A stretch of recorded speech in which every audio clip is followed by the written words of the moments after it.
President Trump holds an example of what a new tax form may look like during a meeting on tax policy, November 2, in Washington.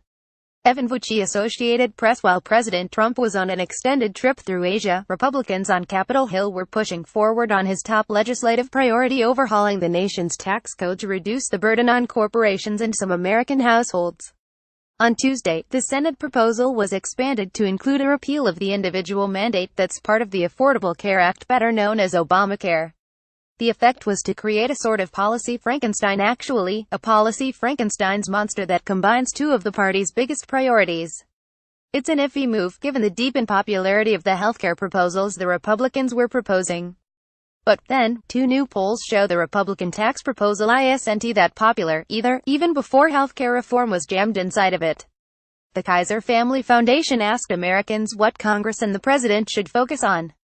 What's important to address, the survey asked. Tax reform, reauthorizing the Children's Health Insurance Program, CHIP, funding the recovery from this year's hurricanes more than 6 inches. 10 Americans said CHIP reauthorization and hurricane recovery should be a top priority.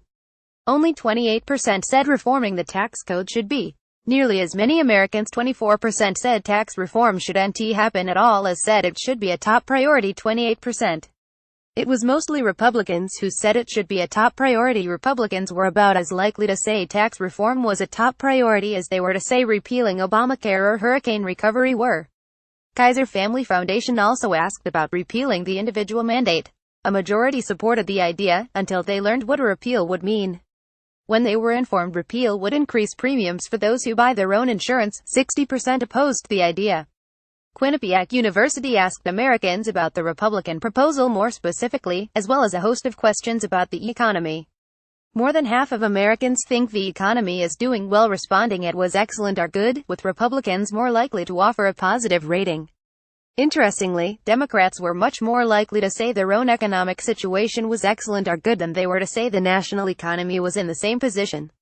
Republicans had the same opinion of each. Americans still generally credit the good economy to former President Barack Obama, but that's been shifting over the course of the year. There's a partisan split on this, but just over a third of Republicans credit Obama and just under a third of Democrats credit Trump. Asked about the tax plan, though, the numbers for Trump were bleak. While a third of Americans approved of his handling of taxes, only a quarter approved of the Republican proposal. That includes only 60% of Republicans.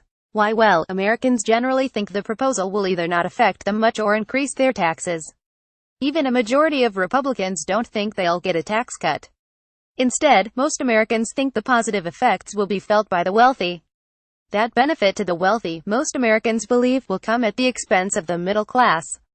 Even a quarter of Republicans think their party's tax proposal will benefit the wealthy at the expense of middle-income Americans. That's not necessarily inaccurate. An analysis by the Tax Policy Center found nearly a third of middle-class Americans would see a tax increase by 2027, while corporations would enjoy a permanent tax cut. The Republican argument is, cutting corporate taxes will spur new job creation and economic growth. Only 36% of Americans think that's true, according to Quinnipiac. Poll numbers like that are enough to make a guy want to take a trip to Asia.